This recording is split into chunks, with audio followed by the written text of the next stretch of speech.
Ini kalau saya kasih contoh, dari 34 menteri satu pun dari Papua tidak ada. Emang orang Papua bodoh. Jadi ketika saya ditanya soal rasisme, juga yang ini. Jangan pernah sekali-kali menyalahkan rakyat.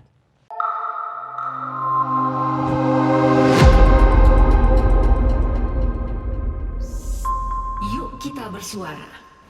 Bang, abang itu kan hidup di berbagai apa ya? Benua. Iya benua juga, tapi juga di berbagai pemerintahan, mulai dari abang mulai jadi aktivis kan tahun Jadi berapa tuh? Saya itu mungkin aktivis 98. Kan 98. Pertama yang jadi staf khusus menteri. Ya, Tahun 99. ya. Berarti kan hidup di zaman Gus Dur. Al-Hilal Hamdi zaman Gus Dur. Nah, zaman Ibu Terus Mega. sampai dengan 2017 zaman Jokowi.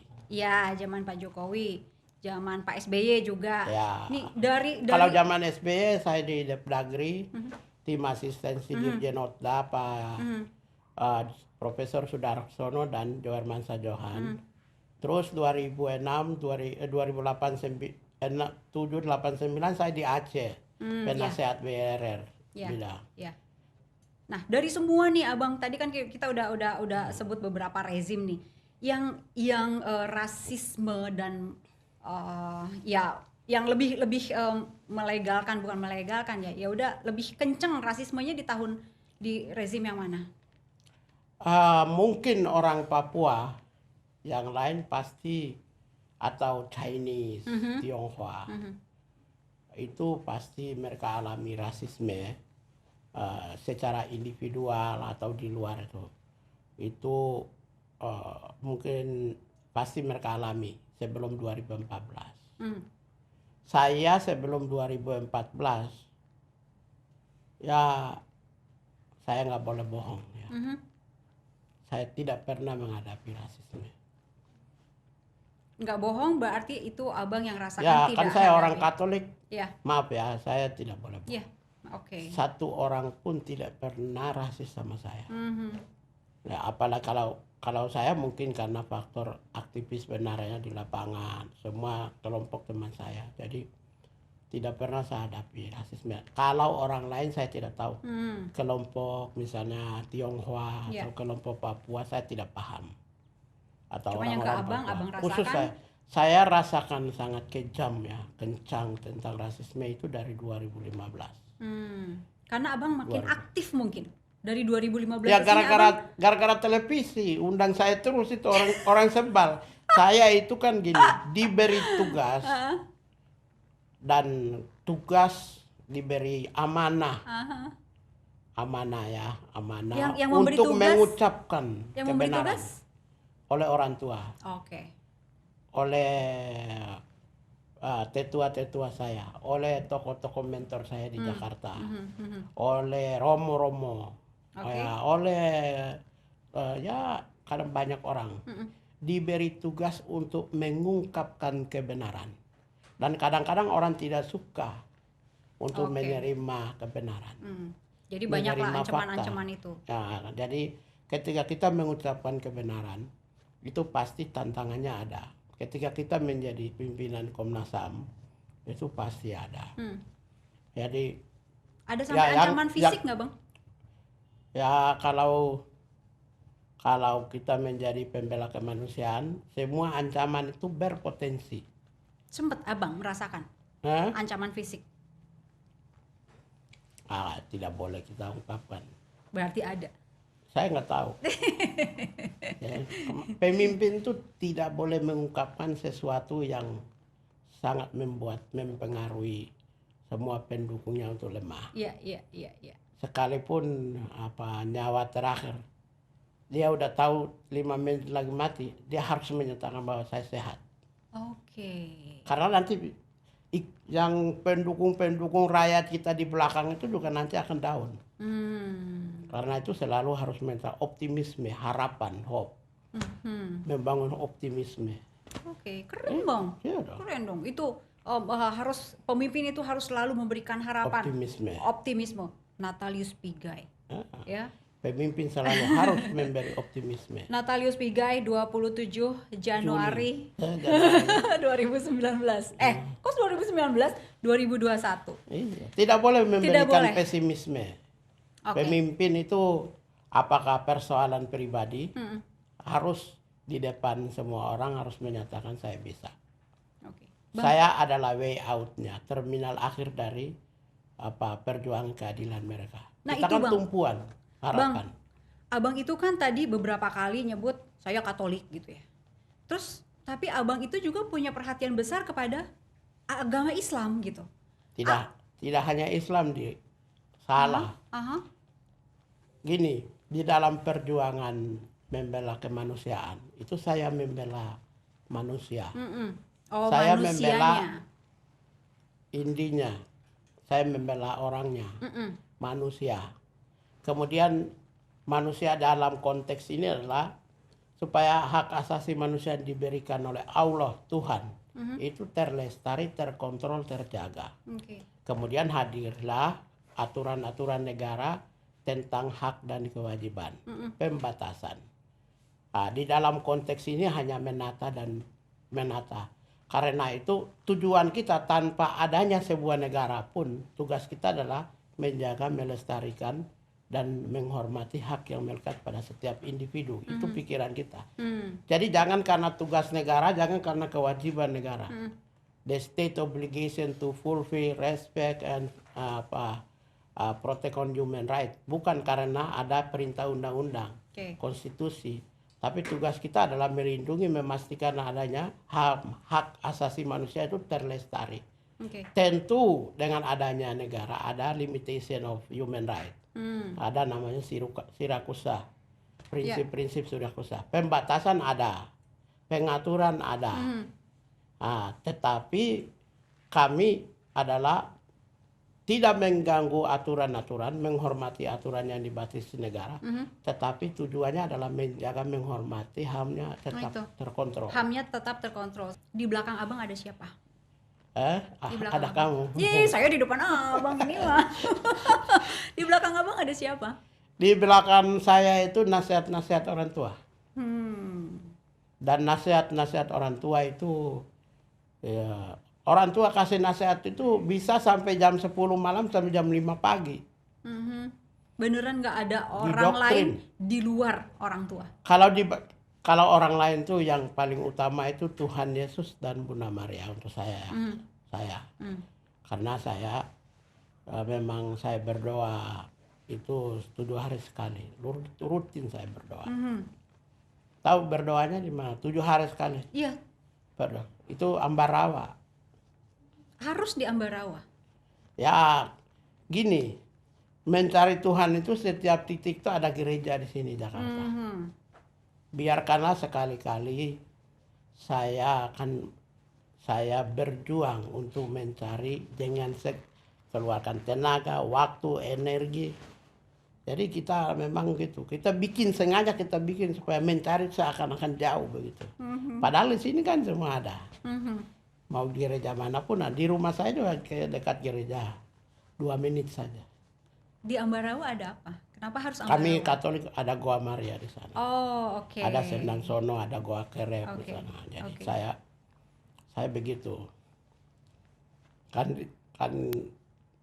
Tuhan mereka sudah begitu baik sama kita. Ya, sekali-kali kita memang mengeluarkan energi untuk mencarinya. Sepakat. Begitu. Iya. Mantap abang nih. Wah, aku baru tahu. Makanya dari dulu kenal. Iya, udah kenal dari dulu. Cuma kan ngobrol kayak begini baru sekarang, Bang. Kita kan bergerak di atas bangunan pemikiran-pemikiran besar. Tidak hanya itu. Di zaman sekarang nih, Bang. Di zaman pemerintahan sekarang. Abang melihat rasisme dan lain-lain lebih ya ke abang oke lah. Tapi keseluruhan gitu. Lebih longgar atau lebih ketat atau gimana Bang? Kan saya bilang, saya mengikuti waktu demi waktu. Itu dari tahun 96 sampai dengan hari ini. Sejak 2016, rasisme menjadi sangat masif. Okay. Masif, terencana, terstruktur, sistematis. Dan rasisme itu boleh nggak saya kasih tunjuk contoh? Contoh, Ya. saya besar di Jogja ya. Saya dari umur 17 tahun. Nah, misalnya filosofi-filosofi, nilai-nilai kebudayaan, cara pandang, nilai terhadap kekuasaan, nilai terhadap alam itu saya sudah belajar. Sangat mendalam. Buku-bukunya juga banyak saya baca. Jadi 2014 Presiden Jokowi betul mengkapitalisasi Papua sehingga itu mendapat simpati. Gelombang kedua 2019 kapitalisasi Papua melalui Freeport. Okay. Masalah apa namanya saham investasi juga mendapat perhatian. Detik ini Indi 34 menteri, satu manusia pun tidak ada dari Papua. Ada apa? Apakah itu di atas bangunan, presiden bekerja di atas bangunan Bhinneka Tunggal Ika? Apakah Bhinneka Tunggal Ika itu substansial ataukah simbolik? Substansial itu kan harus tanggung renten, share authority, distribution of power. Mosaik Indonesia itu tergambar. Di Amerika aja wapres kulit hitam, menteri pertahanan kulit hitam, ada sekitar 5, 7, 6, 8 semua. Kan Indonesia itu harus tampilkan karena itulah Jadi harus identitas. ada perwakilan satu-satu dari berbagai Apakah tempat. itu rasis, diskriminatif, atau presiden lupa Jokowi? Kalau basisnya profesional. Kalau belajar sejarah emang profesional mereka lebih hebat. Maaf ya, ada menteri yang banyak tidak tahu bahasa Inggris loh. Banyak moralnya rusak, nyatanya masuk penjara semua. Nggak semua, masih ada. Banyak yang masuk, banyak yang rusak. Yang jelas masuk penjara itu sudah pasti moralnya rusak. Okay. Ada menteri yang sekolahnya tidak jelas, tidak punya kapasitas. Kalau soal HAM? Jam terbang, Kalau soal HAM di zaman sekarang? Jadi kalau inti nanya tentang saya apakah, jadi diskriminasi itu tidak hanya kata, rasisme itu tidak hanya kata, verbal. Rasisme itu adalah perbuatan tindakan. Kalau yang di negara-negara lain itu disebut segregatif, segregasi, memisahkan. Nah, jadi ketika ada komunitas minoritas itu tidak ikut diberi kesempatan, maka di Afrika Selatan disebut apartheid. Jadi kalau wujud pimpinan nasional tidak mencerminkan Bhinneka Tunggal Ika, apa disebut? Itu kan nama lain daripada segregatif, diskriminatif, dan rasialistik. Ini kalau saya kasih contoh, dari 34 menteri, satu pun dari Papua tidak ada. Emang orang Papua bodoh? Maaf aja ya. Maaf aja.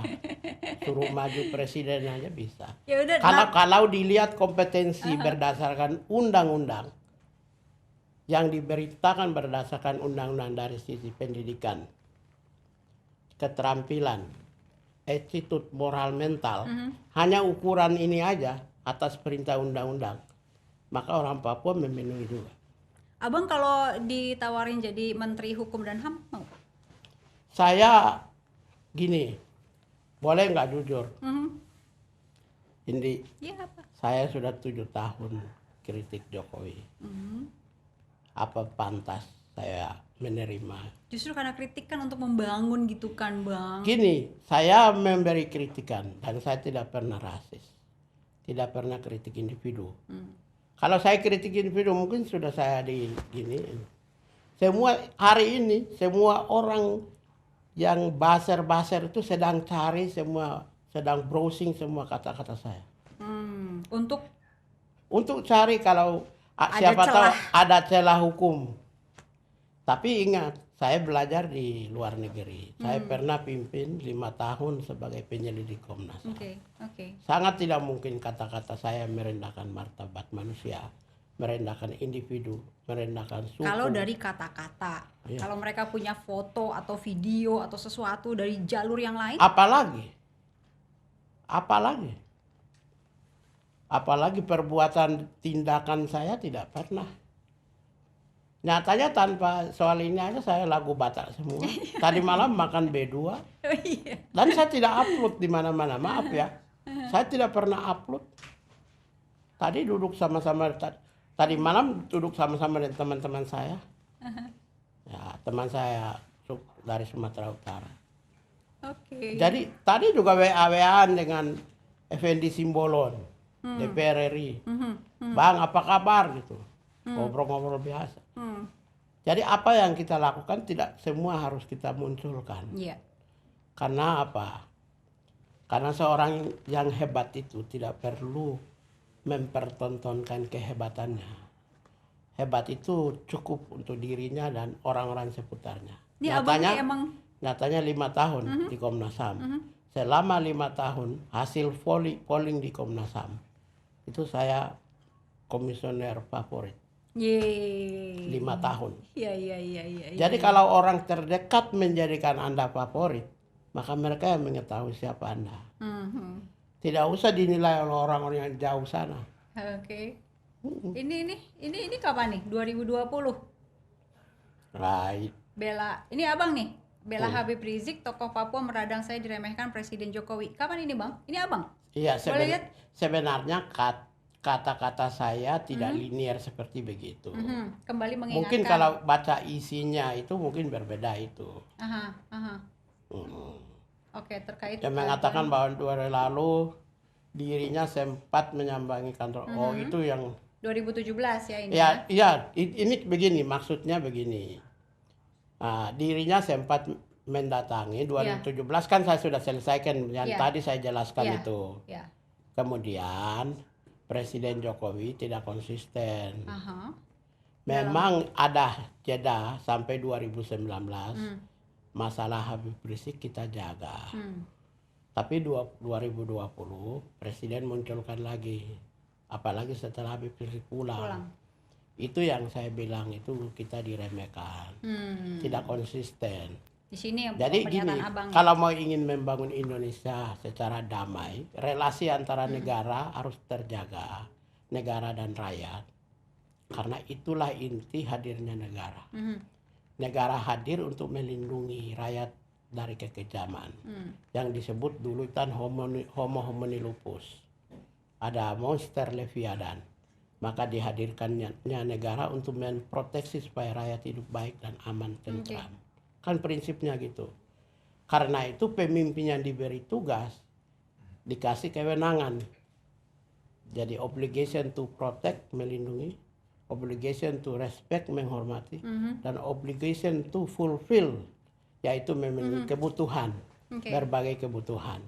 Abang puas nggak dengan kondisi demokrasi sekarang di tanah air? Ya, jadi dulu tahun 2015 Kapolri mengeluarkan surat keputusan tentang hate speech. Keputusan itu telah menciptakan sebuah prakondisi terbatasinya kebebasan ekspresi. Itu yang pertama. Yang kedua, 2016 atau 17 itu DPR mengeluarkan Undang-Undang MD3, di mana salah satu pasalnya adalah tidak boleh mereka dikritik atau mereka bisa mengkriminalisasikan rakyat. DPR itu namanya dalam bahasa Latin itu apa? Summa potestas sive summum sive imperium dominium. Artinya apa? Wakil rakyat itu resultante suara dari saya, Indi. Ya, kita semua yang ada di sini kita kumpul. Kemudian kasih kewenangan kepada dia untuk mengelola negara imperium dominium, pusat kekuasaan. Karena itu kedaulatan yang dipegang itu tidak tak terbatas. Artinya dibatasi sebagian. Nah, hak kedaulatannya dipegang oleh rakyat. Maka rakyat sewaktu-waktu bisa meminta. Nah, yang kedua, karena dia memegang imperium dominium, pusat kekuasaan, maka dia akselerator percepatan kebijakan pemerintah Oke. dan artikulator kepentingan rakyat, rincian rakyat penderitaan. Karena itu Undang-Undang MD3 tidak boleh menjadi alat pukul atau membatasi ruang bagi rakyat untuk mengatur lalu lintas, artikulasi kepentingan dan pengaturan pesan kepada rakyat, pesan negara kepada rakyat. Itu yang pembatasan yang kedua. Oke. Pembatasan yang ketiga adalah kriminalisasi yang nyata dan fakta terhadap oposisi. Oke. Yang keempat adalah demokrasi yang pseudo, seakan-akan pseudo demokrasi di Indonesia, misalnya pemilihan ya dengan 700 orang meninggal. Kesimpulan puas apa enggak, Bang? Iya, itu saya kasih tahu dulu prakondisi. Kalau puas atau tidak kan gini, saya harus memberi contoh. Kenapa saya mengatakan puas dan tidak puas? Makanya saya sebut yang berikut adalah revisi Undang-Undang KPK. Oke. Lalu yang berikut itu kekerasan terhadap Papua. Dari semua indikator ini telah menunjukkan bahwa hasil survei dari Saiful Mujani, dari BPS, kemudian dari lembaga-lembaga internasional, kita sudah mengalami penurunan dari demokrasi yang prominent turun ke pseudo demokrasi. Demokrasi seakan-akan. Dulu kan seakan-akan ada pemilu, tapi sesungguhnya tidak ada pemilu. Seakan-akan negara yang bersih dan berwibawa, tapi sesungguhnya tidak ada negara yang bersih. Maka grade kita, angka-angka kemajuan dan indeks demokrasi Indonesia mengalami penurunan sejak 2015. Dan itu dimulai ketika Kapolri mengeluarkan peraturan Kapolri tentang hate speech itu. Jadi demokrasi kita mengalami penurunan yang cukup serius dan cukup tajam. Oke. Bang, terakhir pesan Abang untuk... Ini udah 1 jam ya? Udah, Bang. Ya Allah. Mau dibikin 1 hari? Mau sih. Karena saya ini kan baru memulai nih entry point nih. Ini udah selesai ya, Oh. Bang. Jadi pertanyaan terakhir nih, Bang. Apa yang Abang ingin sampaikan untuk mereka yang ya suka melakukan rasisme?